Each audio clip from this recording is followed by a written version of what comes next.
Thanks for being here. I'm Toby Salinger of Financial Planning, joined by Andre Moore of Integrated Partners and Jerry Sneed of Procyon Partners. And I thought we could start by just setting the context here for our audience. Many of you are financial advisors, but we are talking about tax-related services today. So Andre, what should financial advisors know about the CPA profession? Yeah, great question. Thanks for having us here today. So I think that what's happening in this CPA space is so interesting right now, and it provides such an opportunity for advisors who want to partner with CPAs. So if you don't know, the CPA industry is going through a very similar change like ours. 60% of CPAs are in their 60s getting ready to sell or retire, and significant private equity has come into the space. So about 40% of CPA firms have either sold to private equity or taken private equity. But what that has done for them is it has forced in new service lines. And for those of you that work with CPAs today, you know that traditionally they don't like change and they are not natural marketers. So as private equity comes into the space and asks them to increase revenues, increase fees, they need to add new lines of services. And those look like advisory services. So CPA firms with CAS offerings have significantly expanded those offerings.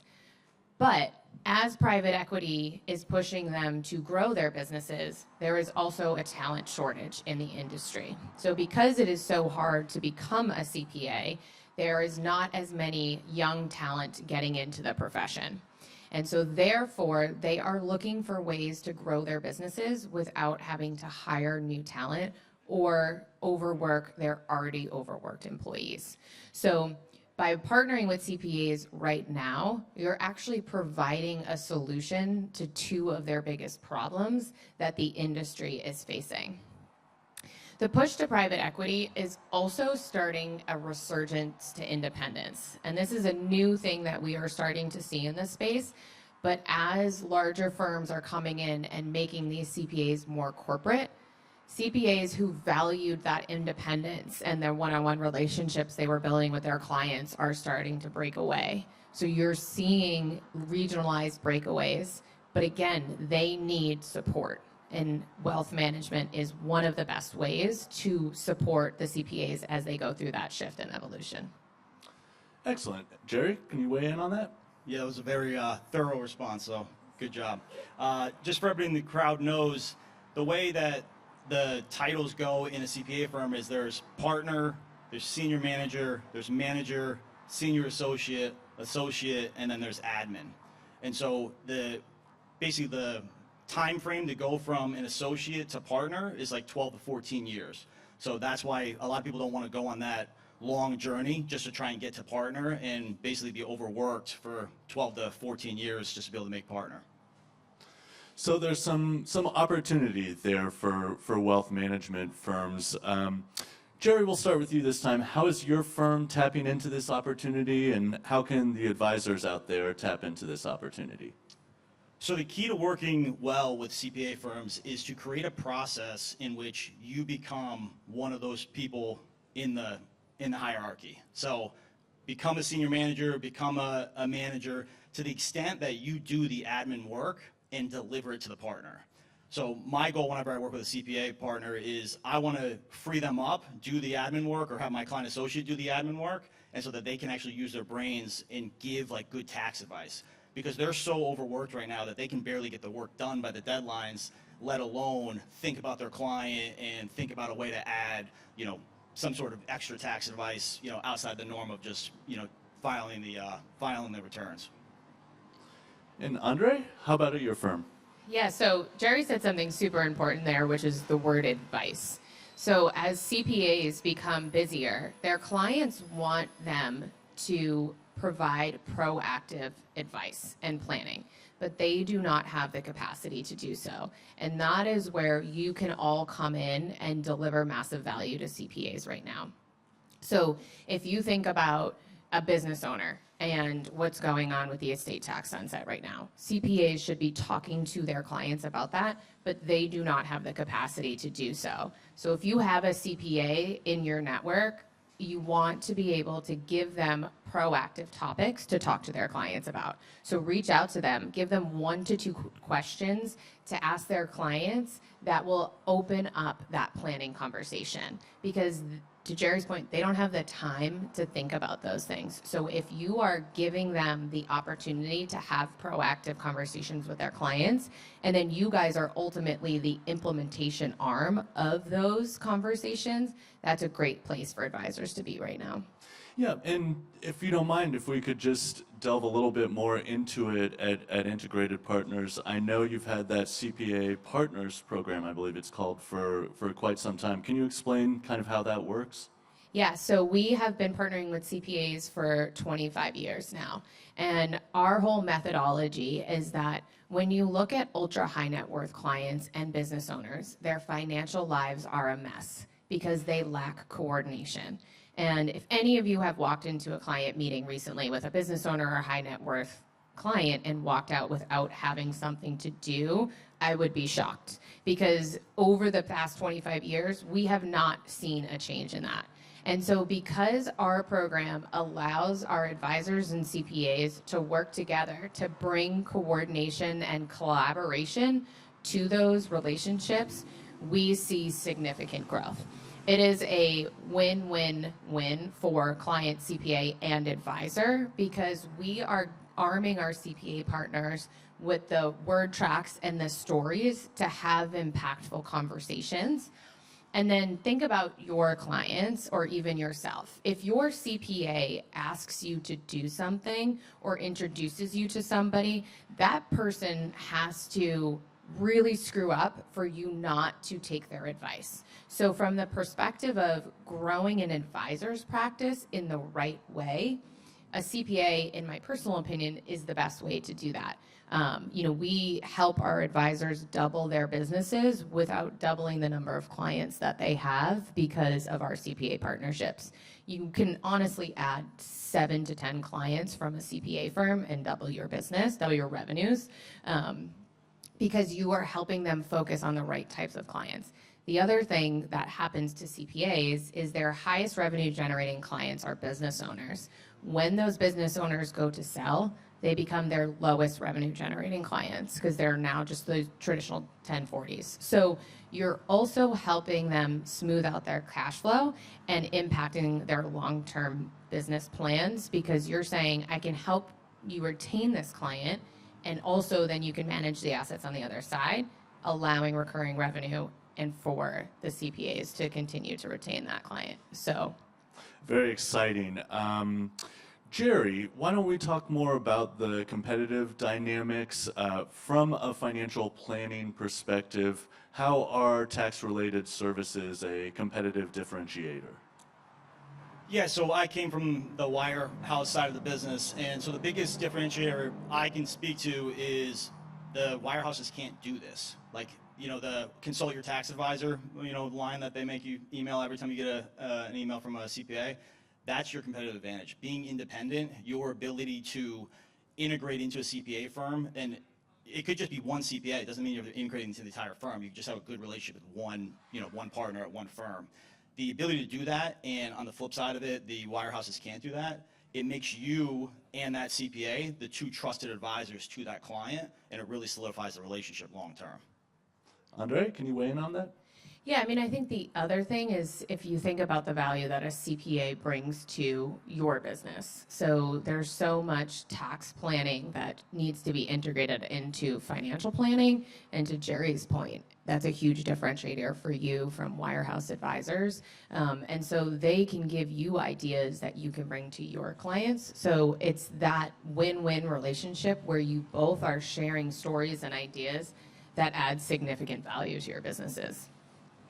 And in terms of adding value, supercharging your firm, as the title of this panel put it, how do these tax-related services help your business thrive? Andre, can we start with you this time? Yeah, sure.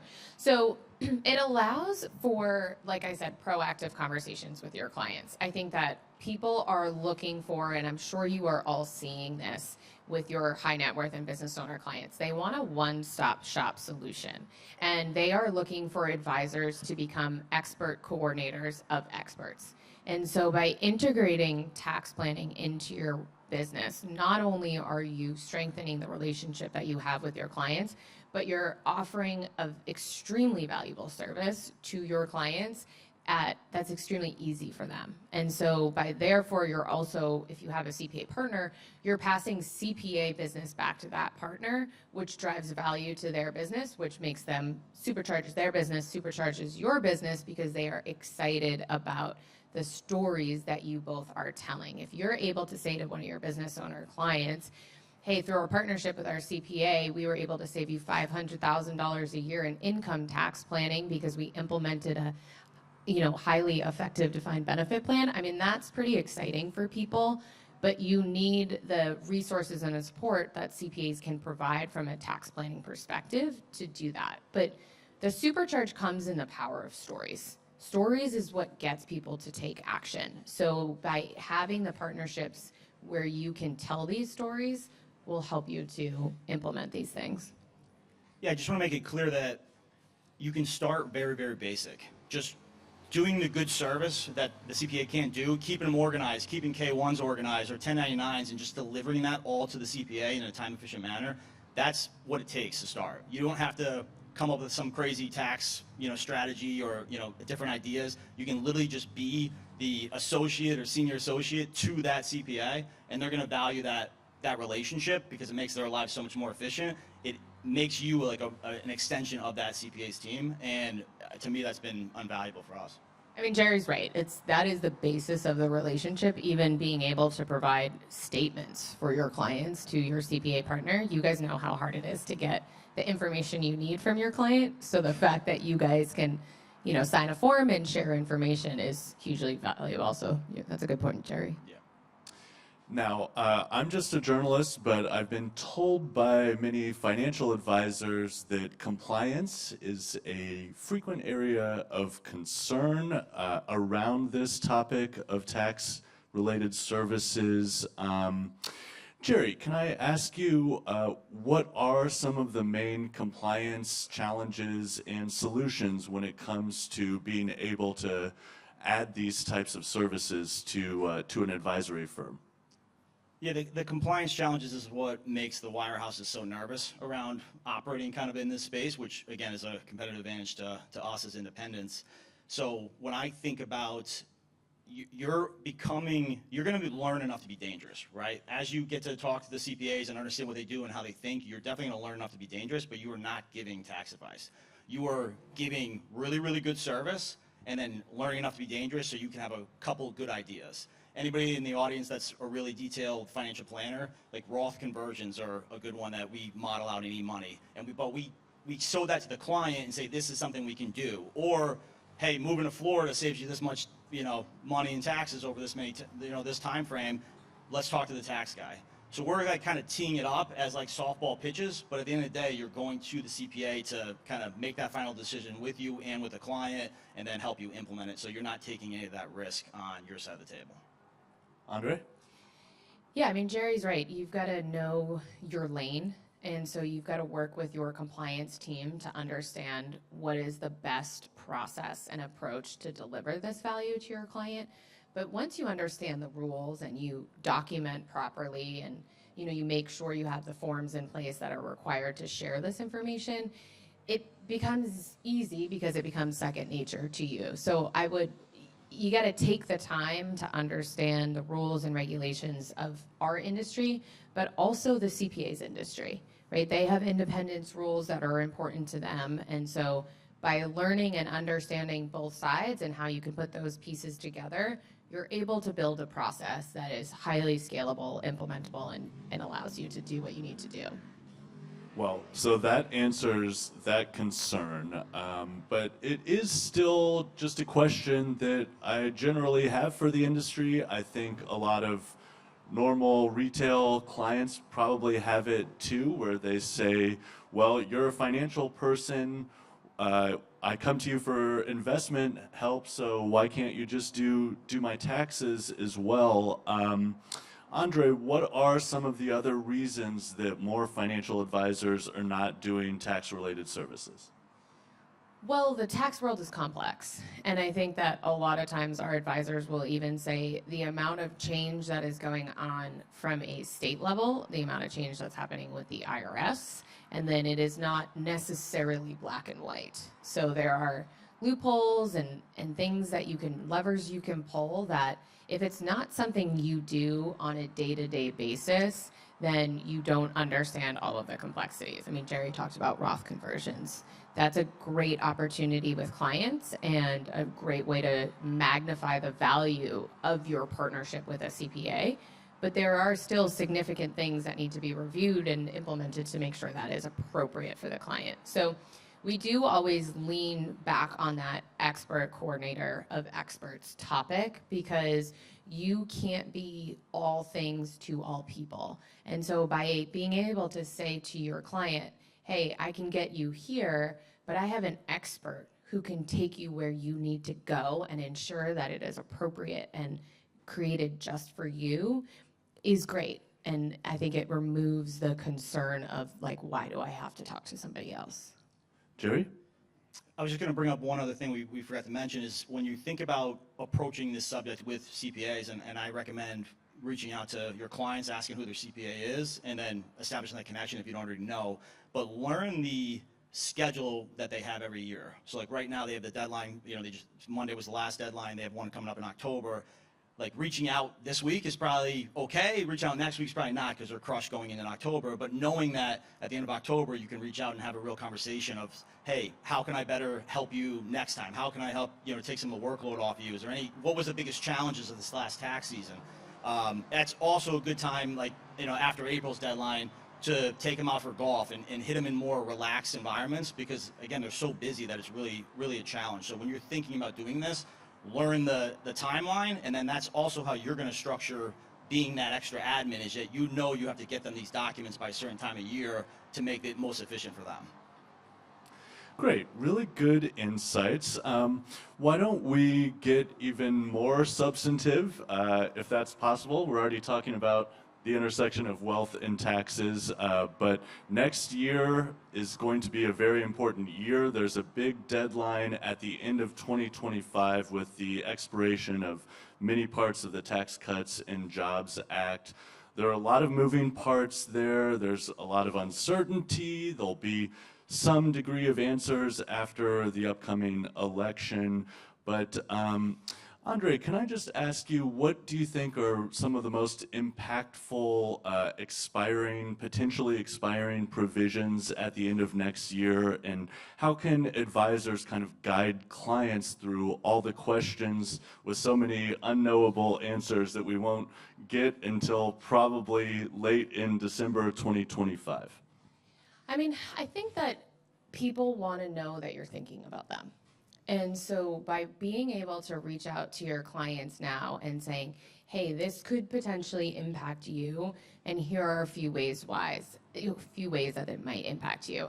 If you can, leveraging eMoney has some great what-if planning tools within the system. So the importance of personalizing how this policy change could affect your client is important. Whether it goes through or not, the fact that you reached out to them and had that conversation, they will remember that. And I think that if you aren't talking to clients that have 10 million in investable assets right now, then you're missing an opportunity, because if you use your technology tools to magnify the potential problem that they will face, you can have these conversations with them in advance and start doing some of this estate planning work that needs to be done. Because depending on what happens here, estate planning attorneys will get very, very busy. So you want to get ahead of that conversation with your key clients. It's also going to be a way for you to drive referrals, because they're going to talk to their friends and say, hey, did your advisor reach out to you about this? So talk to them now. even though there is still significant uncertainty with what will happen, and use your technology tools to help them understand some of the what-if analysis. Great. Yeah, I think what you're trying to do is deliver your client the solution. So what we do is we reach out and say, hey, Mr. Client, we're going to reach out to your estate attorney as well as your tax advisor. We're going to have a prep call, just me and them too, and discuss possible scenarios going into next year with the lifetime exclusion, et cetera, and all the changes coming up. And we're going to come back to you with our analysis and some decisions in an efficient manner. And clients appreciate that and respect that. And then all of a sudden, the three of you are the solidified advisors to that client. And especially if you're in a situation where there's money elsewhere, all of a sudden they're leaning on you. You become now the quarterback for their entire financial situation because you took that first step in establishing those relationships. The attorney, the CPA, yes, they bill hourly. In my experience, they'll do that call for free, the first one, because they're going to get paid based on the implementation of what you guys kind of map out.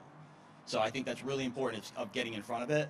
Other than lifetime exclusion, I mean, there's so many different things that are going to happen over the next, especially with the election coming up as well, that there's a lot of work to be done and a lot of ways that you can add value.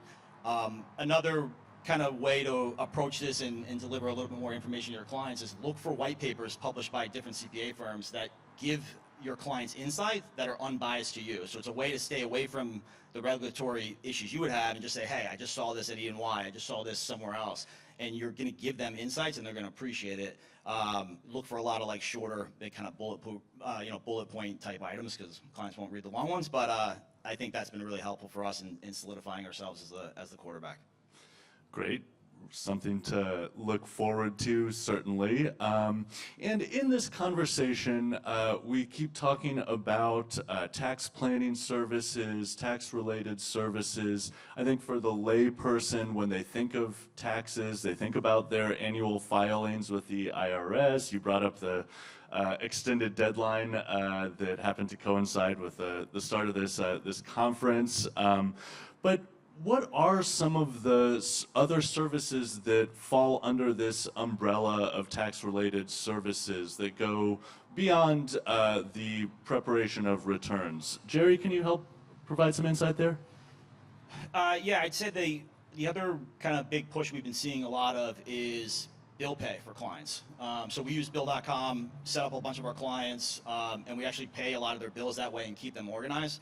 As your clients kind of get either more retired so they don't want to focus on it, or their lives get a little more complicated, they really appreciate someone just kind of walking them through that and the transfer of money. And so far, Bill.com has been a good technology for us to implement along with the other stuff that we're doing with the CPA and the estate attorneys. Andre? A big thing that we're talking to clients about right now is actually charitable planning. So there's a lot of more tax efficient ways to give to charity than just to write a check, as you all know. But a lot of people don't take advantage of that. And if you have a CPA that you are working with or you're trying to start a relationship with, that's such an easy, low-hanging fruit conversation to have with them. Hey, who of your clients have donated more than $10,000 to charity last year? And they can use their tax planning software to run a report to see who has done that. And then you can reach out and say, hey, I know you're charitably inclined. We have a more tax-efficient way to do what you love to do. So there's so many ways to leverage the tax code to add value or uncover opportunities with a CPA to grow your businesses. I was just going to say that you got to remember they're so busy, the CPA itself, you can give them a lot of information too. They appreciate you kind of jogging their memory and getting their thought process going. So coming up with a DAF or a strategy or something you do with another client and just putting it in their inbox passively, they'll flag it and they'll appreciate it. So it's a good way to build some good rapport. Well, a lot of this conversation, it strikes me as a question of whether to build or buy, maybe to oversimplify a little bit in terms of whether to outsource or collaborate with an outside CPA firm or whether to try to have those services in-house. I imagine it's going to be a different conversation at every RIA out there. Andre, how can firm owners kind of take a look at that question and decide what will be the best fit for them? Yeah, I'd add a third to your build buy, which would be to integrate. But I think that you have to think about what you want for yourself and what do you want your business to look like. I think there's great value in buying a CPA firm, but it also adds significant complexities because then you have to operate a CPA firm. And there are deadlines and lots of things that we don't have to deal with on our side. So you've got to think about what do you truly want for yourself. But if it's to grow your business, then I think partnering with a CPA, integrating a CPA is a great way to do that because you can create a relationship that delivers significant value to your firm without having to deal with all the complexities of operating a business. The other thing that is happening right now with private equity is it is driving up the value of CPA firms. And so doing so, buying today is a lot more expensive than buying was once in the past. Yeah, I think it's gonna be interesting how it all shakes out because a lot of people are bringing it in-house. They're either starting from scratch, acquiring it. I agree with you. I think integrating is the way to do it because it just opens up a lot of problems with the legacy planning on the CPA side. We have enough problems with legacy planning on our side of the business. So I think integrating is probably going to be the way of the future. It's just the scale. So it depends on each tax person you meet normally has some sort of expertise. And so you kind of need scalability as you get more clients and more sophisticated clients. So you might have to integrate with a regional firm for your basic 1040s, and then you might have to integrate with a larger, more sophisticated firm for like more complex matters. So it'll be interesting to see how that all shakes out. Yeah, and from a staffing perspective, I think obviously the simplest answer is you might think about hiring a CPA. What are some other staff capabilities that firms might need to make that integration happen, Jerry? Yeah, I mean, you need someone licensed to do the tax stuff. So to me, I would much rather spend money on getting more client associates that can be the associate or senior associate to the integrated CPA firm than bring that in-house and take on all that compliance. I just don't see how that adds up on from a revenue perspective. Andre? I would say think about a junior or an associate advisor to work with that CPA. So when you integrate, there is a lot of time spent building that relationship, sharing these stories, talking to the CPA about what their days and weeks look like. And by having a younger person on your team who can help with some of that blocking and tackling, but then take on some of the clients that you most likely don't want to work with as the CPA firm grows and evolves, is a great way to build, some succession into your business, but also allow the integration to happen in a much quicker way without taking up time on your plate. And how can you find these CPAs to collaborate with? I don't think advisors are going to want to, make a cold call or anything like that. If they want to dip their toes in, wade into this, what are some good ways to locate some potential CPAs who'd be open to a possible collaboration? Andre? I'm going to steal what Jerry said earlier, which is what I would have said anyways. But you probably have clients who have CPAs. So I would start there. Take a look at your existing book of business, see what CPAs are working with your clients, and reach out to them and say, I can add value to you by having deeper conversations about these specific clients and or providing statements to you. But start with your internal book and even ask that client, hey, will you make a warm introduction for me? We also just Google around what CPA firms are around you because you have these national practices. They might have a high net worth office close by. A lot of times they'll invite you to the happy hours. They do like happy hours to get out in the community and meet people, and they're super nice, super open to conversate and at least share advice, if not share business. So definitely start kind of regionally and then kind of evolve your search as you run into issues. With the estate tax issues next year, you're going to need like someone with an expert in estate tax. So I think it's a good catalyst to reach out. But again, wait until after October. All right. Well, we are out of time, but one more round of applause for our guests, Andre Moore and Jerry Sneed.